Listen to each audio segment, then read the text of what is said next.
بسم الله الرحمن الرحيم.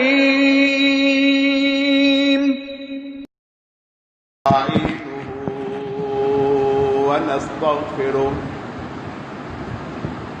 ونعوذ بالله من شرور أنفسنا ومن سيئات أعمالنا.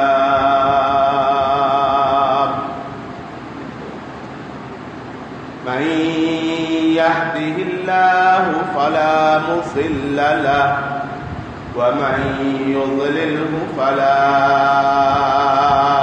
هادي له. وأشهد أن لا إله إلا الله وحده لا شريك له وأشهد أن محمدا عبده ورسوله. اللهم صل على محمد وعلى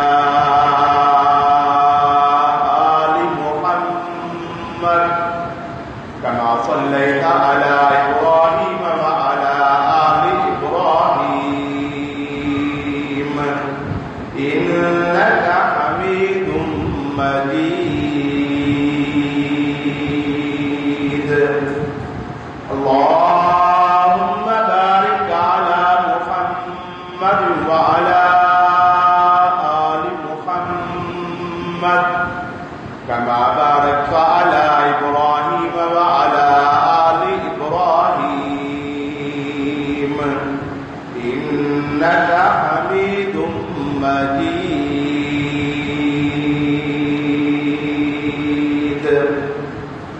أعوذ بالله السميع العليم من الشيطان الرجيم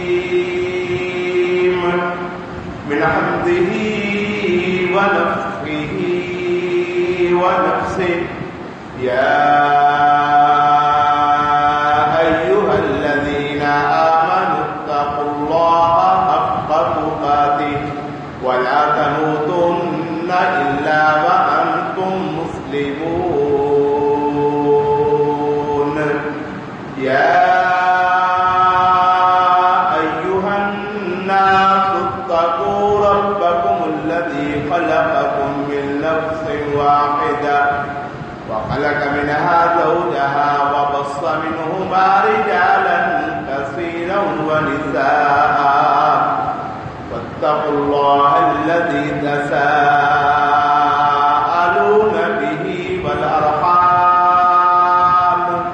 إن الله كان عليكم رقيبا. يا أيها الذين آمنوا اتقوا الله وقولوا قولا سديدا يصلح لكم أعمالكم ويغفر لكم ذنوبكم ومن يطع الله ورسوله فقد فاز فوزا عظيما.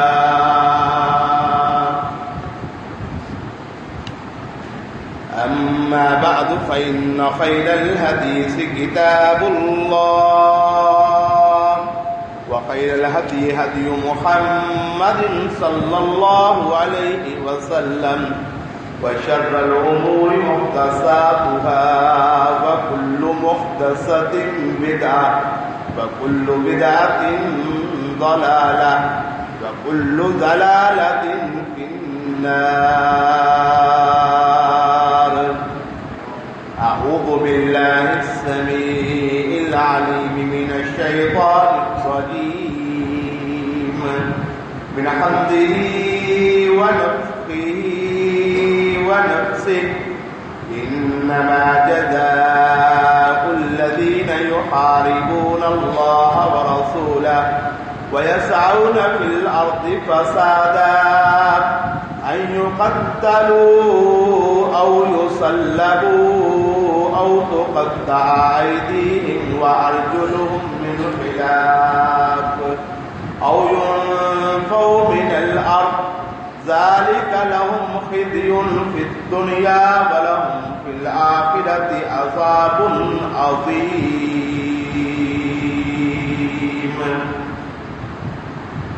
بے شک وہ لوگ بدلہ ان لوگوں کا جو اللہ اور اس کے رسول کے خلاف لڑتے ہیں اور زمین میں فساد کی کوشش کرتے ہیں تو ان کو برے طریقے سے قتل کر دیا جائے یا ان کو بہت برے طریقے سے سولیوں پر چڑھا دیا جائے یا انتہائی برے طریقے سے ان کے ہاتھوں کو اور ان کے پاؤں کو الٹی سمتوں سے کاٹ دیا جائے یا ان کو زمین سے نکال دیا جائے، یہ ان کے لیے رسوائی ہے دنیا میں اور ان کے لیے آخرت میں بہت بڑا عذاب ہے۔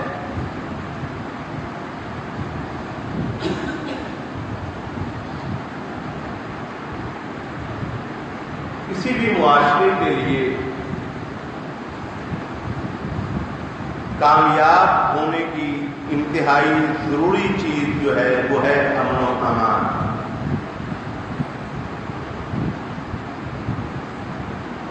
اگر امن و امان نہیں ہوگا،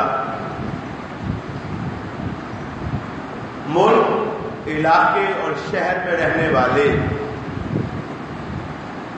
اپنے جان و مال کے حوالے سے امن میں نہیں ہوں گے تو ان کی زندگیاں بے سکون ہو جائیں گی، ان کا جینا دشوار ہو جائے گا، ان کی دنیا جہنم کا نمونہ بن جائے گی۔ اور اگر کسی علاقے میں امن ہوگا، کسی علاقے کے رہنے والے لوگ اپنے جان و مال، اپنی عزت و اولاد اس حوالے سے مطمئن ہوں گے تو یہ معاشرے کی تعمیر و ترقی میں بڑا اچھا حصہ ڈال سکیں گے، ان کی زندگیاں قابل اطمینان ہوں گی، ان کی دنیا جنت کا نمونہ ہوگی، ان کی دنیا دین کی طرف لے جانے میں ان کو آسانی ہو جائے گی۔ اللہ رب العزت نے قرآن مجید میں ابراہیم علیہ السلام کی دعا ذکر فرمائی ہے۔ بڑے دور اندیش تھے ابراہیم علیہ السلام، بڑی شاندار دعائیں کی اللہ کے اس پیغمبر نے اپنے رب سے۔ ان کا دور رس نتائج جب ہم دیکھتے ہیں تو حیران ہو جاتے ہیں کہ کتنی شاندار دعائیں ابراہیم علیہ السلام نے اپنے رب سے اپنے لیے مانگی تھی۔ قربانیاں بھی بے شمار ہیں، اللہ رب العزت کے ساتھ تعلق بھی باکمال ہے، اللہ کی ذات کے لیے اپنا سب کچھ قربان کرنا یہ انداز بھی شاندار ہے، لیکن اپنے رب کو راضی کرنے کے بعد، اپنے رب کی خوشنودی کے حصول کے بعد ابراہیم علیہ السلام جو اپنے رب سے مانگتے ہیں، جب بندہ اس پہ غور کرتا ہے تو حیران ہو جاتا ہے میرے پروردگار نے ابراہیم علیہ السلام کو کتنی دانشمندی سے نوازا۔ اللہ اکبر۔ اللہ رب العزت قرآن مجید سورۃ البقرہ میں ارشاد فرماتے ہیں کہ ابراہیم علیہ السلام نے دعا کی، قال ابراہیم رب اجعل هذا بلدا آمنا وارزق اهله من الثمرات من آمن منهم بالله واليوم الآخر۔ ابراہیم علیہ السلام کی دعاؤں میں سے پہلی دعا جو بیت اللہ اور اس کے ارد گرد کے شہر مکہ مکرمہ کے لیے تھی وہ کیا تھی؟ رب اجعل هذا البلد آمنا، یا اللہ اس شہر کو امن والا شہر بنا۔ کتنی شاندار دعا تھی ابراہیم علیہ السلام کی۔ پہلے امن کی دعا فرمائی اور دوسرے نمبر پہ فرمایا وارزق اہلہ من الثمرات، اللہ اس شہر کے رہنے والوں کو پھلوں کا رزق عطا فرمانا. پہلے امن کی ضرورت ہے. امن ہوگا تو پھل فائدہ مند ہوں گے. امن ہوگا تو معاش درست چلے گی. امن ہوگا تو زندگی پرسکون گزرے گی. اگر امن نہیں ہوگا تو مال و دولت کے ڈھیر بھی کیوں نہ ہو, اللہ کی قسم کسی کام کے نہیں ہو. ربی اجعل ھذا البلد آمنا, سب سے پہلی دعا جو ابراہیم علیہ السلام نے مکہ مکرمہ کے لیے فرمائی تھی وہ یہ تھی, یا اللہ یہ شہر جہاں میں نے تیرے گھر کو تعمیر کر دیا ہے تیرے حکم پر, اللہ اس شہر کو امن والا شہر بنا. اللہ اکبر. اور پھر اللہ نے اس احسان کو جتلایا جب رسول اللہ صلی اللہ علیہ وآلہ وسلم تشریف لائے دنیا میں. آپ نے اعلان نبوت فرمایا تو مکہ شہر کے باسی, اللہ نے ان باسیوں کو مخاطب کیا. ان باسیوں کو مخاطب کر کے ان پہ جو اللہ کا احسان تھا اللہ نے وہ احسان جتلایا. اللہ کیا فرماتے ہیں, اولم یروا انا جعلنا حرما آمنا, تم دیکھتے نہیں ہو کہ ہم نے اس شہر کو امن والا بنا دیا ہے. وَيُتَخَطَّفُ النَّاسُ مِنْ حَوْلِهِمْ, اور تمہارے ارد گرد کے جو شہر ہیں وہاں لوگوں کا مال چھین لیا جاتا ہے, ان کی عزتیں لوٹ جاتی ہیں, ان کی آبروئیں پامال ہوتی ہیں, ان کی گردنیں کٹتی ہیں. تم شکر نہیں کرتے کہ اللہ نے اس مکے کو امن والا بنا دیا. اور یہ احسان ایک مرتبہ نہیں, بار بار اللہ نے جتلایا کہ میں نے تم کو امن عطا فرمایا ہے. لإیلاف قریش ایلافہم رحلۃ الشتاء والصیف فلیعبدوا رب ھذا البیت الذی اطعمہم من جوع وآمنہم من خوف. اور مکے والوں, قریشیوں, فَلْيَعْبُدُوا رَبَّ هَذَا الْبَيْتِ, اس گھر کے پروردگار کی عبادت کیا کرو. اس کا اتنا بڑا احسان ہے تم پر, الَّذِي أَطْعَمَهُمْ مِنْ جُوعٍ, تم بھوکے تھے اس نے وافر رزق عطا فرما دیا. وَآمَنَهُمْ مِنْ خَوْفٍ, تم خوف میں مبتلا تھے اس نے امن عطا فرما دیا.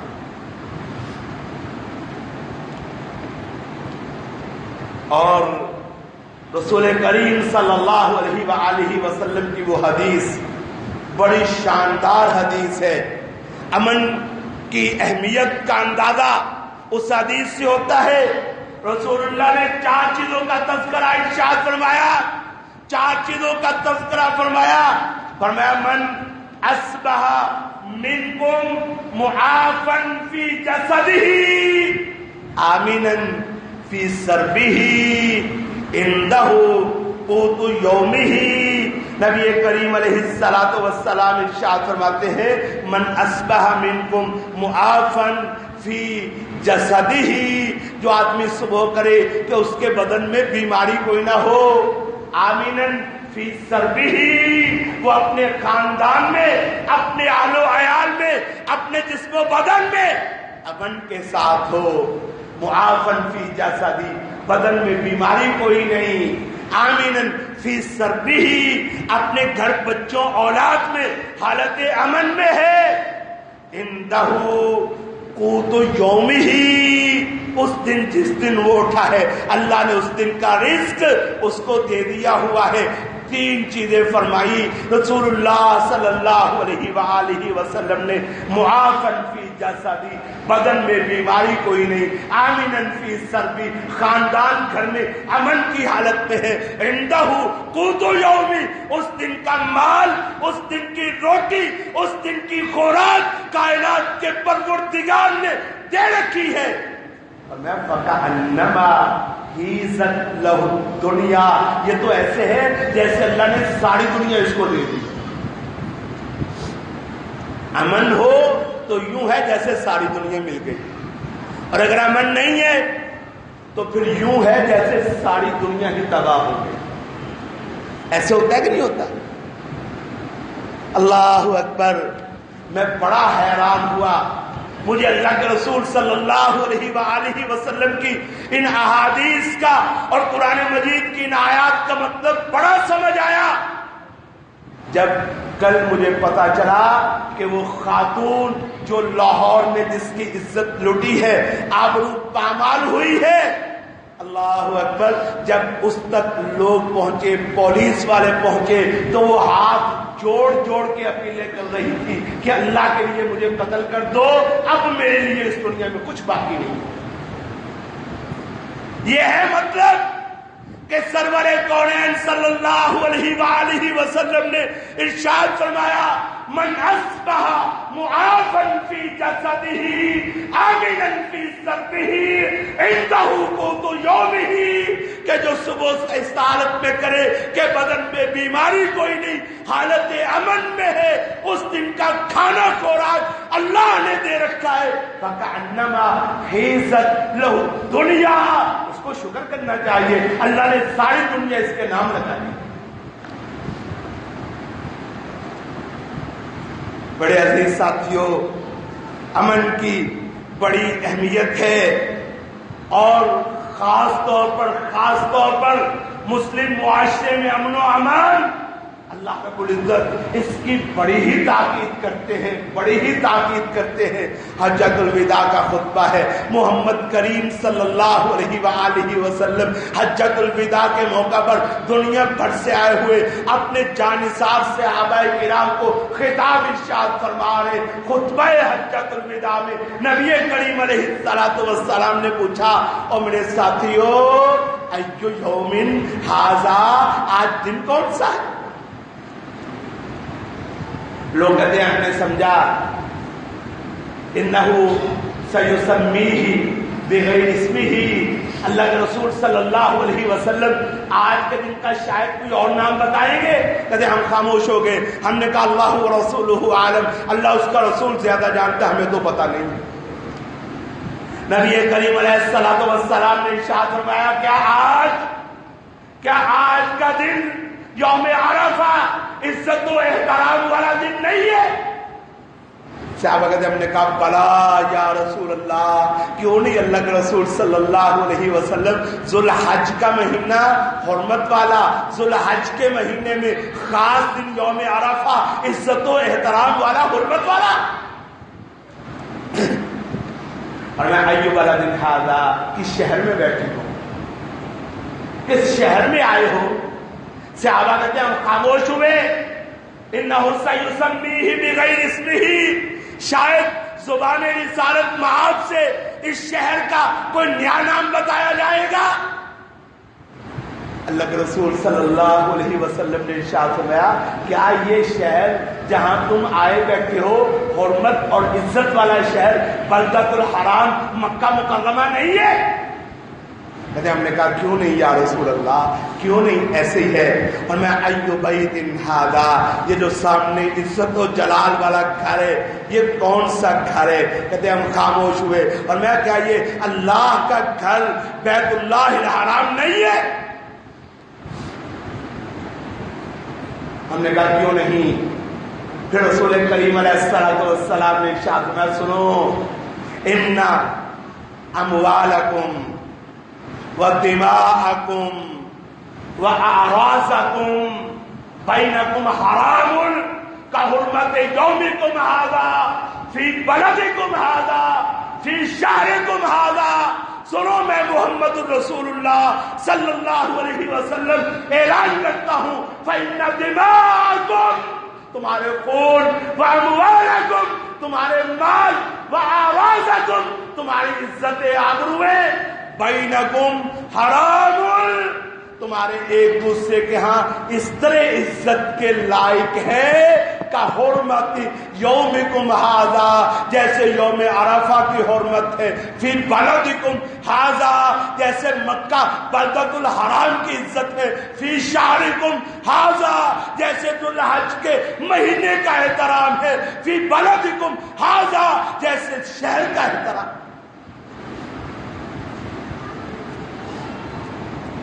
اللہ اکبر. یہ تھا رسول کریم علیہ السلام کی تلقین۔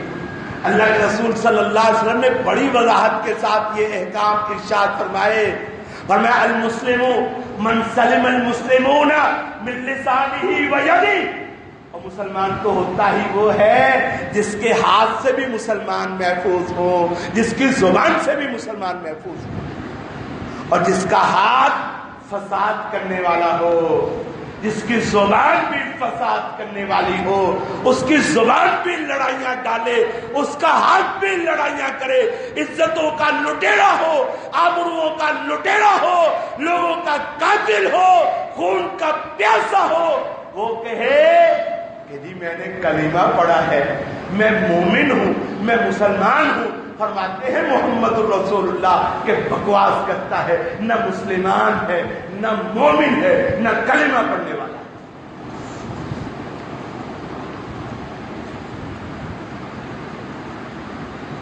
ایمان امن دیتا ہے، اسلام سلامتی مہیا کرتا ہے۔ جن علاقوں میں اللہ کے دین کو نافذ کر دیا جائے اس علاقے کے لوگ امن والے ہو جاتے ہیں۔ جہاں پہ اسلام کی حکومت قائم ہو جائے وہاں کے لوگوں کو اللہ قیامت تک اور قیامت کے بعد بھی اللہ سلامتی عطا فرما دیتا ہے۔ جہاں ایمان نہ ہو وہاں امن کی کوئی گارنٹی نہیں ہے، جہاں اسلام نہ ہو وہاں سلامتی کی کوئی ضمانت نہیں ہے۔ ایمان امن دیتا ہے، اسلام سلامتی دیتا ہے۔ افسوس اس بات کا ہے، افسوس اس بات کا ہے، ہم زبانی مسلمان ہیں، ہم دکھاوے کے مومن ہیں، ہم بس دیکھنے کے مسلمان، بولنے کے مسلمان، دکھاوے کے مومن۔ حقیقت میں نہ ایمان آیا ہے، نہ اسلام آیا ہے، نہ ہمارے ملک میں آیا ہے، نہ ہمارے گھروں میں آیا ہے، نہ ہماری طبیعتوں میں آیا ہے۔ ورنہ یہ آ جائے تو پھر پتہ کیا ہوتا ہے؟ وعد اللہ الذین آمنوا منکم وعملوا الصالحات لَيَسْتَخْلِفَنَّهُمْ فِي الْأَرْضِ كَمَا اسْتَخْلَفَ الَّذِينَ مِنْ قَبْلِهِمْ وَلَيُمَكِّنَنَّ لَهُمْ دِينَهُمُ الَّذِي ارْتَضَىٰ لَهُمْ وَلَيُبَدِّلَنَّهُمْ مِنْ بَعْدِ خَوْفِهِمْ أَمْنًا يَعْبُدُونَنِي لَا يُشْرِكُونَ بِي شَيْئًا وَعَدَ اللَّهُ الَّذِينَ آمَنُوا مِنْكُمْ وَعَمِلُوا الصَّالِحَاتِ۔ اے محمد کا کلمہ پڑھنے والوں صلی اللہ علیہ وسلم، جو تم میں سے ایمان لے آئے، جنہوں نے نیک عمل کر لیے، ان کا اللہ کے ساتھ وعدہ ہے۔ کیا وعدہ ہے؟ لَيَسْتَخْلِفَنَّهُمْ فِي الْأَرْضِ كَمَا اسْتَخْلَفَ الَّذِينَ مِنْ قَبْلِهِمْ۔ اللہ زمین میں اقتدار، حکومت اور خلافت عطا فرمائے گا۔ اللہ نے تم سے پہلے لوگوں کو بھی دیا تھا، تمہیں بھی دیا تھا۔ ابو بکر عمر ایمان لائے تھے نا، کمال کا ایمان لائے تھا۔ عثمان و علی مومن تھے نا، اللہ نے خلافت دی کہ نہیں دی؟ پھر کیسے خلافت ملی؟ اللہ اکبر۔ جب رسول اللہ نے دعوی نبوت کیا تب ماننے والا ایک بندہ تھا۔ کتنے بندے تھے؟ ایک۔ علی نے لوگوں میں اعلان کیا تھا کہ میں آپ پہ ایمان لاتا ہوں نا۔ اس سے پہلے ابو بکر ایمان لے آئے تھے، خدیجہ ایمان لے آئی تھی، اور ایک غلام حضرت زید ابن حارثہ وہ ایمان لے آئے تھے، اور چوتھے علی ابن ابی طالب رضی اللہ تعالیٰ عنہ نے اعلان کر دیا تھا ایمان کا۔ 4 بندے صرف مومن تھے۔ اس دن جس دن محمد کریم نے صفا کی پہاڑی پہ کھڑے ہو کے اعلان نبوت کیا تھا، اور اس دن سے لے کے عثمان غنی کی خلافت تک بھائی کوئی 200 سال گزر گئے تھے۔ کتنا عرصہ گزرا تھا؟ 23 سال رسول اللہ کے اور 20-25 سال یہ ان کے، اور پھر فرق کیا پڑا؟ 35 لاکھ مربع میل پہ اسلام کی حکومت۔ وَعَدَ اللَّهُ الَّذِينَ آمَنُوا مِنْكُمْ وَعَمِلُوا الصَّالِحَاتِ۔ اگر تم ایمان لاؤ گے، اگر تم نیک عمل کرو گے، اگر تم اپنے رب کے ساتھ کیے وعدوں میں مخلص ہو جاؤ گے، تمہارے رب کا تم سے وعدہ ہے لَيَسْتَخْلِفَنَّهُمْ فِي الْأَرْضِ۔ اللہ زمین میں کیا دے گا؟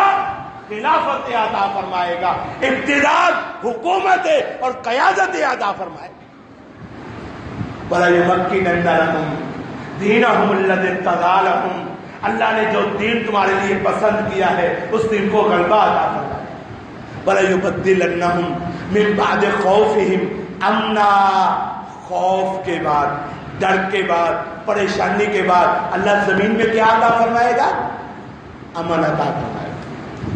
یہ امن اللہ کا انعام ہے۔ ملتا کب ہے؟ جب ایمان ہو۔ ملتا کب ہے؟ جب اللہ کا دین ہو۔ امن ملتا کب ہے؟ جب دین نافذ ہو، جب ایمان نافذ ہو، جب اللہ کا نظام ہو، جب دستور حیات اللہ کا دین اور اللہ کا قرآن ہو، پھر امن اللہ کا انعام آتا ہے۔ صحیح بخاری میں حدیث ہے، عدی بن حاتم طائی رضی اللہ تعالی عنہ بڑے باپ کے بڑے بیٹے تھے۔ باپ تھا حاتم طائی، بہت بڑا سخی تھا، تو بڑے باپ کا بیٹا رسول اللہ کے پاس آ گیا۔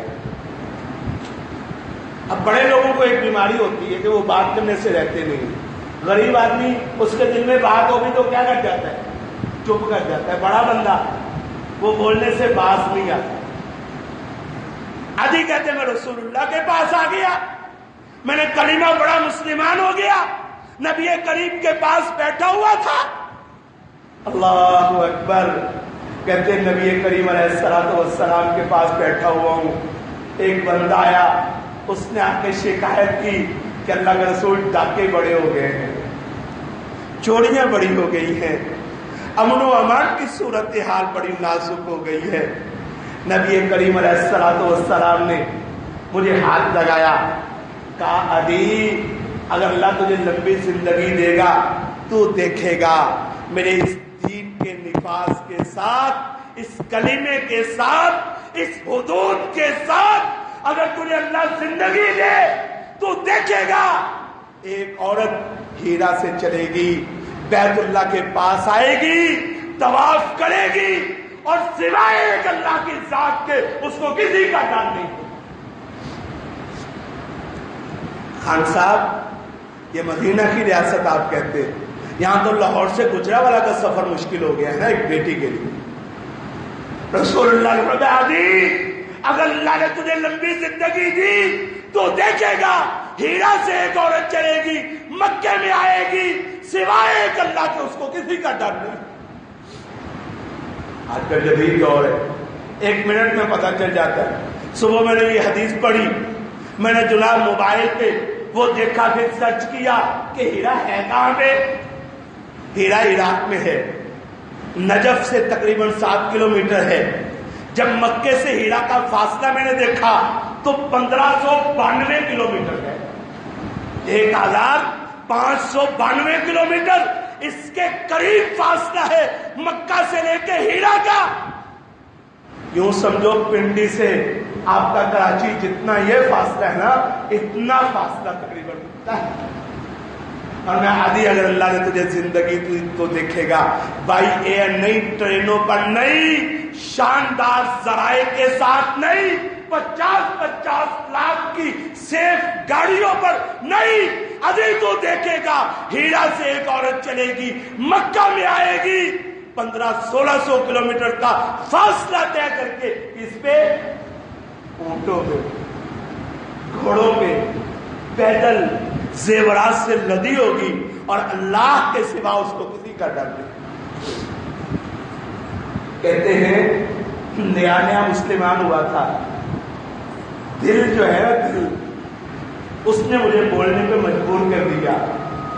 میں نے کہا اللہ کے رسول آپ کہتے ہیرا سے چلے گی، مکے میں آئے گی حج کے لیے، اور بغیر اللہ کے کسی سے نہیں ڈرے گی؟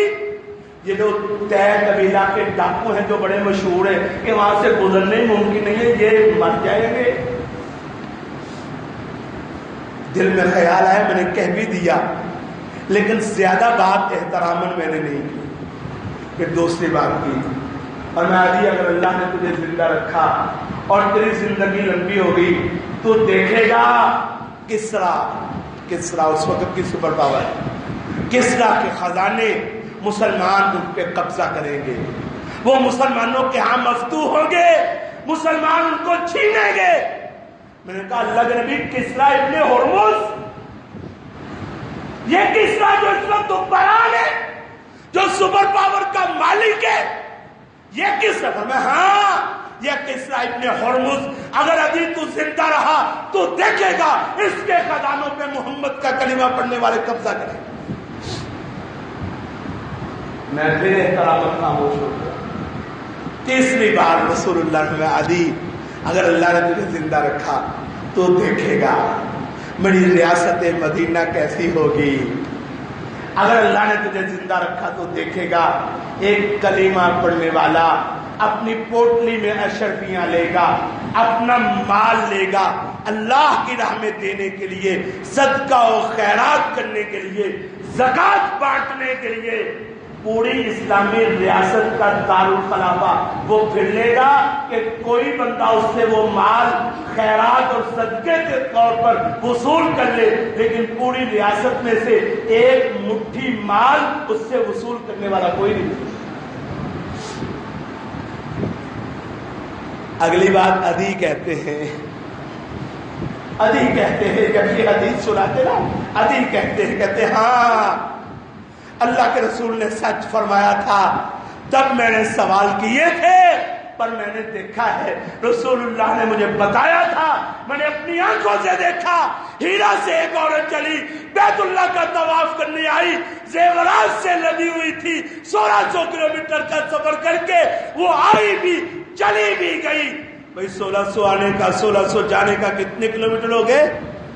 3200 کلومیٹر کا سفر کر کے آئی بھی چلی بھی گئی، اور جیسے سلامتی کے ساتھ آئی تھی ویسے ہی سلامتی کے ساتھ چلی گئی۔ عدی کہتے ہیں یہ تو میں نے دیکھا ہے، اور جو دوسری بات رسول اللہ نے فرمائی تھی نا کہ کسریٰ ابن ہرمز اس کے خزانے فتح کیے جائیں گے، یہ دیکھا نہیں ہے، یہ میں نے کیا ہے۔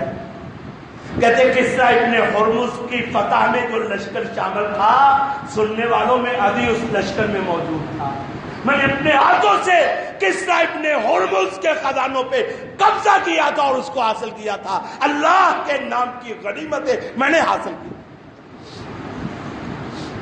اسلام ایسا نہیں ہے،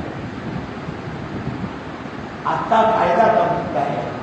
یہ امن و امان کی جو گارنٹیاں ہیں کب ہوتی ہیں؟ جب دین کو نافذ کیا جائے، جب دین کے قوانین کو نافذ کیا جائے، جب قرآن و سنت کے قوانین کو نافذ کیا جائے۔ پاکستان کی بدنصیبی یہ ہے یہاں نافذ کرنے والے سارے سوائے چند ایک کے جنہوں نے قانون بنانا ہوتا ہے، جنہوں نے نافذ کرنا ہوتا ہے، سوائے چند ایک کے وہ سب اس لائق ہوتے ہیں کہ اس قانون کے تحت پہلے ان کو پکڑا جائے۔ یہ بات درست ہے کہ غلط ہے بھائی؟ ہماری اسمبلیوں میں جو لوگ بیٹھے ہوئے ہیں، جن کے ووٹوں کے ساتھ قانون بنتے ہیں، جن کی ووٹوں کے ساتھ قراردادیں پاس ہوتی ہیں، جو لا کے ذمہ داران ہیں، کیا خیال ہے اگر چوری کے قوانین پاس ہو جائیں، عوام تو شاید کو بچ جائے کہ ان کا ہاتھ ہی نہیں پڑا، یہ بچیں گے؟ اگر بدکاری کے قوانین پاس ہو جائے تو کیا یہ بچیں گے؟ اگر شراب پینے والوں پہ حد کے نفاذ کے قوانین ثابت ہو جائے تو کیا خیال ہے سوائے چند ایک قسمت والوں کے اسمبلیوں میں موجود لوگ بچیں گے؟ اس لیے مخالفت کرتے ہیں۔ جب اسلامی قوانین کی بات ہوتی ہے سب سے عوام بیچارے پریشان ہوتے ہیں، شور کرتے ہیں، سوشل میڈیا پہ بات ہوتی ہے، لوگ ایک دوسرے کو کہتے ہیں، احتجاج کرتے ہیں، شور کرتے ہیں، حکمرانوں کو کہتے ہیں، حکمران بھی کہتے ہیں ٹھیک ہے ہم اسمبلی میں پاس کروائیں گے۔ اسمبلی کے بغیر تو کہیں نہیں جائیں گے نا، اسمبلی میں پاس کروانے کے لیے جب بل لایا جاتا ہے، جب قرارداد لائی جاتی ہے، ساری سیاسی جماعتوں کے لوگ بلا تفریق کھڑے ہو کے کہتے ہیں نہیں نہیں یہ قانون نہیں بننا چاہیے، کیونکہ نعوذ باللہ یہ سزائیں انسانیت کے خلاف ہے۔ جرائم کرنے والے کیا وہ انسانیت کے حق میں ہیں؟ عزتیں لوٹنے والے کیا وہ انسانیت والے کام کرتے ہیں؟ لوگوں کے مالوں پہ قبضے جمانے والے کیا وہ انسانیت کے تقاضوں پہ عمل درآمد کرتے ہیں؟ اور کیا درندوں کے ساتھ انسانیت روا رکھی جاتی ہے؟ اللہ اکبر. میں شروع میں خطبے کی ابتدا میں ایک آیت پڑھی تھی، انما جزاء الذین یحاربون اللہ ورسولہ ویسعون فی الارض فسادا ان یقتلوا او یسلبوا او ينفوا من الارض. یہ آیت کب اتری؟ صحیح مسلم کی حدیث ہے. نبی کریم علیہ السلام کے زمانے میں دو قبیلے تھے اس وقت کے معروف، اوکل اور اورئینہ.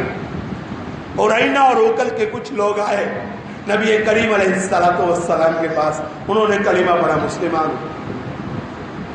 اللہ کے رسول صلی اللہ علیہ وآلہ وسلم جب مسلمان ہو گئے تو مہمان تھے اسلامی حکومت میں. مدینے کی ریاست کے کیا تھے بھائی؟ مہمان تھے. رسول اللہ نے مدینے میں ٹھہرایا. کچھ دن ٹھہرے تو مدینے کی فضا باس نہیں آئی، بیمار ہو گئے، پیٹ کی بیماری شروع ہو گئی. رسول اللہ کو بتایا گیا کہ ہمارے جو مہمان اوکل اور اورئینہ کے لوگ تھے نا وہ بیمار ہو گئے. نبی کریم علیہ السلام کو اندازہ تھا مدینے کی فضا میں کچھ مسئلہ تھا. رسول اللہ نے کہا کوئی بات نہیں. آپ نے ان کو کہا کہ یہ جو اسلامی ریاست کی جو دارال ہے وہ دارالمال، مال جو اسلامی ریاست کا جہاں پہ ہوتا ہے اس کے جانور ہیں وہ فلاں چراگاہ میں ہیں. مدینے سے باہر وہ جو علاقہ ہے وہاں پہ اسلامی ریاست کے اونٹ چڑھتے ہیں، تم وہاں چلے جاؤ، کھلی فضا میں رہو، وہاں اونٹوں کا دودھ وغیرہ پیو اور وہاں رہو، صحت مند ہو جاؤ گے. اب یہ فضا بدلنے کے لیے مدینے سے نکلے اور جہاں پہ مسلمان اسلامی ریاست کے اونٹ تھے وہاں کھلی فضا میں چلے گئے. کچھ دن انہوں نے اونٹوں کا دودھ وغیرہ پیا، کھایا پیا، کھلی فضا میں رہے، ٹھیک ہو گئے. جب یہ ٹھیک ہو گئے نا تو دماغ خراب ہو گیا. بندے ٹھیک ہو گئے، دماغ کیا ہو گیا؟ خراب ہو گیا. اب انہوں نے کیا کیا؟ نبی کریم علیہ السلام نے جو چرواہا بھیجا تھا ان کا میزبان، اس کو قتل کر دیا. جو اونٹ تھے وہ چھین لیے، اونٹ چھین لیے، چرواہے کو قتل کر دیا اور بری طرح قتل کیا. ہاتھ پاؤں کاٹ دیے، آنکھوں میں سلائیاں پھیر دی اور قتل کر کے اس کی شکل بگاڑ کے اونٹ چھینے اور بھاگ گئے. اب مسلمان ریاست چند لوگ آئے اور یہ اس کے ساتھ کر کے چلے جائیں، وہ بات تو نہیں ہے. رسول اللہ صلی اللہ علیہ وآلہ وسلم نے اپنے نمائندوں کو بلایا، کہا ان کو پکڑ کے لاؤ. ان کے پیچھے گئے، ان کو پکڑ لیا گیا، قید کر لیا گیا. نبی کریم علیہ السلام کے پاس لے آئے گئے. اللہ کے رسول صلی اللہ علیہ وسلم نے ان کے لیے سزاؤں کا اعلان کیا. فرمایا ان کے ہاتھ کاٹ دو، دائیں سمت کا ہاتھ کاٹ دو، بائیں سمت کا پاؤں کاٹ دو، دائیں سمت کا پاؤں کاٹ دو، بائیں سمت کا ہاتھ کاٹ دو. ان کے ہاتھ پاؤں کاٹ دو. جیسے انہوں نے ہمارے چرواہوں کی آنکھوں میں سلائیاں پھیری تھی ویسے ان کی آنکھوں میں گرم کر کے لوہے کی سلائیاں پھیرو. ہاتھ پاؤں کاٹ دیے گئے، آنکھوں میں گرم کر کے لوہے کی سلائیاں پھیری گئی. اور پھر اسی صحرا میں، جس صحرا میں انہوں نے یہ گنڈا گردی کی تھی، اسی صحرا میں ان کو پھینک دیا گیا. نہ پانی دیا گیا، نہ کھانا دیا گیا. چند دن دھوپ میں تڑپ تڑپ کے مر گئے. یہ چند لوگ جب تڑپ تڑپ کے مر جائیں گے اس کا فائدہ کیا ہوگا؟ اس کا فائدہ یہ ہوگا کہ اسلامی ریاست کے باقی ماندہ سارے لوگ، ان کی عزتیں اور مال کیا ہو جائیں گے بھائی؟ محفوظ ہو جائیں گے کہ نہیں ہو جائے گے؟ اور ہو گئے. واحد واقعہ ہے رسول اللہ کے زمانے میں. اس کے بعد نبی کریم کے زمانے میں پھر دوبارہ ایسا لٹیرے اور جناب ڈاکوؤں کا اور فساد فی الارض کا کوئی واقعہ ہوا ہے؟ تب یہ آیت انما جزاء الذین یحاربون اللہ ورسولہ، جو اللہ اور اس کے رسول یعنی مسلمانوں کی ریاست کے خلاف اعلان جنگ کرتے ہیں، وَيَسْعَوْنَ فِي الْأَرْضِ فَسَادًا، اور اللہ کی زمین میں فساد پھیلاتے ہیں، دہشت گردی کے مرتکب ہوتے ہیں۔ بھائی یاد رکھو، کسی عورت کو پکڑ کے زبردستی اس کے ساتھ بدکاری کرنا، ریپ کرنا، یہ زنا کا جرم نہیں ہے، یہ دہشت گردی کا جرم ہے۔ وَيَسْعَوْنَ فِي الْأَرْضِ فَسَادًا، یہ اللہ کی زمین میں دہشت گردی کرتے ہیں، فساد کرتے ہیں۔ تو ان کی سزا کیا ہے؟ أَن يُقَتَّلُوا، بڑے بڑے طریقے سے ان کو قتل کر دیا جائے، ٹکڑوں میں تقسیم کر دیا جائے۔ او یصلبوا، یا برے طریقے سے ان کو سولیوں پہ لٹکا دیا جائے۔ او ينفوا من الارض، یا ان کو ملک سے نکال دیا جائے۔ او تقطع ایدیہم وارجلہم من خلاف، یا ان کے ہاتھ پاؤں مخالف سمتوں سے کاٹ دیے جائیں۔ فرمایا یہ ان کی سزا ہے۔ ذالک لہم خزی فی الدنیا، دنیا میں ان کو رسوا کر دیا جائے۔ ولہم فی الآخرۃ عذاب عظیم، اور آخرت میں ان کے لیے بہت بڑا عذاب۔ تو بھائی اسلامی ریاست، مدینے کی ریاست میں یہ قانون ہے۔ اب بتاؤ بھائی، جو مجرم ماں کی آبرو ریزی کرتا ہے اس کے بچوں کے سامنے، کیا اس کو سزا دیتے وقت قانون یہ ہو کہ اس کو لوگوں کے سامنے کھلے عام سزا نہیں دینی چاہیے؟ کیوں؟ یہ انسانیت کے خلاف ہے۔ یہ بات کرنے والا خود انسان نہیں۔ چور، ڈاکو، لٹیرے، دہشت گرد، عزتوں کے لٹیرے، عصمتوں کے دشمن، امن کے دشمن، اللہ کہتے ہیں ان کو بدترین سزائیں دو۔ اور قرآن مجید سورۃ النور میں اللہ رب العزت نے زنا کی سزا کا تذکرہ فرمایا۔ فرمایا وہ لوگ جو زنا کرتے ہیں، زنا کرنے والی عورت ہو مرد ہو، اس کی سزا یہ ہے۔ سزا بتائی، اور سزا بتانے کے بعد اللہ کیا فرماتے ہیں؟ فرمایا وَلْيَشْهَدْ عَذَابَهُمَا طَائِفَةٌ مِّنَ الْمُؤْمِنِينَ، ان کی جو سزا ہے وہ سر عام دینی ہوگی۔ کیسے دینی ہوگی؟ سر عام، جیلوں کے بند کمروں میں نہیں، اندر کھاتے نہیں۔ ہمارے ہاں زیادہ سے زیادہ مجرم پکڑا جاتا ہے، پولیس اس کو پکڑ لیتی ہے، ادارے اس کو گرفتار کر لیتے ہیں، DNA ٹیسٹ میچ کر جاتا ہے، شواہد سارے صاف آ جاتے ہیں، کیمرے گواہی دے رہے ہوتے ہیں، ویڈیوز اعلان کر رہی ہوتی ہے، عدالت میں جا کے ضمانت کرا کے باہر آ جاتا ہے۔ 2-3 سال کیس چلتا ہے، عدالتیں باعزت بری کر دیتی ہے۔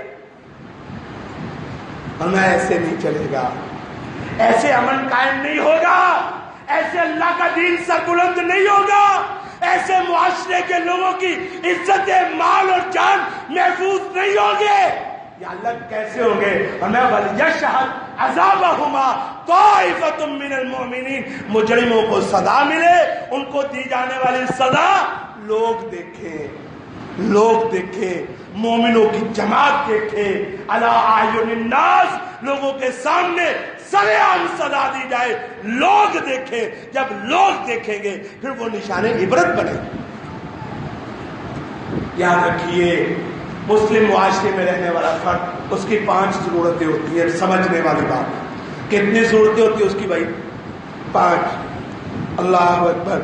سب سے پہلی ضرورت یہ ہے اس کی جان محفوظ ہو، دوسری ضرورت اس کی یہ ہے کہ اس کا مال محفوظ ہو، تیسری ضرورت ہے کہ اس کی عزت محفوظ ہو، چوتھی ضرورت ہے کہ اس کی عقل محفوظ ہو، اور 5ویں ضرورت یہ ہے کہ اس کا ایمان محفوظ ہو۔ کتنی ضرورتیں مسلم معاشرے کے فرد کی؟ 5 ضروریات خمسہ، 5 ضرورتیں ہیں مسلم معاشرے میں رہنے والے فرد کی۔ اس کی جان بھی محفوظ ہونی چاہیے، اس کا مال بھی محفوظ ہونی چاہیے، اس کی عزت بھی محفوظ ہونی چاہیے، اس کی عقل بھی محفوظ ہونی چاہیے، اس کا ایمان بھی محفوظ ہونی چاہیے۔ اور یہ 5 چیزوں کی حفاظت کرنا اس کی ذمہ داری ہے ریاست کے حکمرانوں کی۔ یہ نہیں کہ ریاست کا حکمران اور صوبے کا گورنر اور شہر کا CCPO جب کسی کی عزت لٹے تو کہ اس کو کس نے کہا تھا موٹر وے پہ جاتی، اس کو کس نے کہا تھا اکیلی گھر سے نکلتی؟ تو کوئی مولوی صاحب ہے کہ لوگوں کو مسئلے بتا رہا ہے؟ تیرا کام یہ نہیں ہے کہ مسئلے بتائے، تیرا کام یہ نہیں ہے کہ لوگوں کو بتائے کہ اس سے نکلنا ہے کہ نہیں نکلنا، تیرا کام یہ ہے لٹیروں کو پکڑے، تیرا کام یہ ہے ظالموں کو گرفتار کرے، تیرا کام یہ ہے کہ تیرے ملک میں، تیرے زیر تسلط علاقے میں امن و امان قائم۔ ایسے تو عمر ابن خطاب نے نہیں کہا تھا نا کہ فرات کے کنارے پہ اگر پیاسا کتا مر جائے تو سوال کس سے ہوگا؟ عمر ابن خطاب سے ہوگا۔ تو وہی ریاست کی ذمہ داری ہے کہ لوگوں کے جان کا تحفظ کرے، لوگوں کے مال کا تحفظ کرے، لوگوں کی عزتوں کا تحفظ کرے، لوگوں کے ایمان اور لوگوں کی عقلوں کا تحفظ کرے یہ ریاست۔ اور انہی 5 چیزوں پہ حدود ہیں۔ حدود کی بنیاد کتنی چیزوں پہ رکھی گئی ہے؟ انہی 5 چیزوں پہ حدود کی۔ جان کو کوئی نقصان پہنچائے، قتل کے بدلے میں اس کو کیا کیا جائے گا؟ یہ اسلام کا قانون ہے۔ ہمارے ملک میں قتل کے بدلے میں قتل نہیں ہوتا۔ نتیجہ کیا نکلتا ہے؟ نتیجہ دیکھ لو، دن بدن بڑھتا جا رہا ہے۔ اگر قتل کے بدلے میں قتل ہو تو ایسے کام ہو، اگر کوئی قتل کرے تو اس کو قتل کیا جائے، اور اگر کسی کا کوئی ہاتھ توڑے تو اس کا ہاتھ توڑ دیا جائے، آنکھ نکالے تو اس کی آنکھ نکال دی جائے، دانت نکالے تو اس کا دانت نکال دیا جائے، بازو توڑے تو بازو۔ یہ اسلامی حکومت ہے، اسلام کی سزائیں ہیں۔ جان محفوظ تب ہوگی جب جان کے بدلے میں جان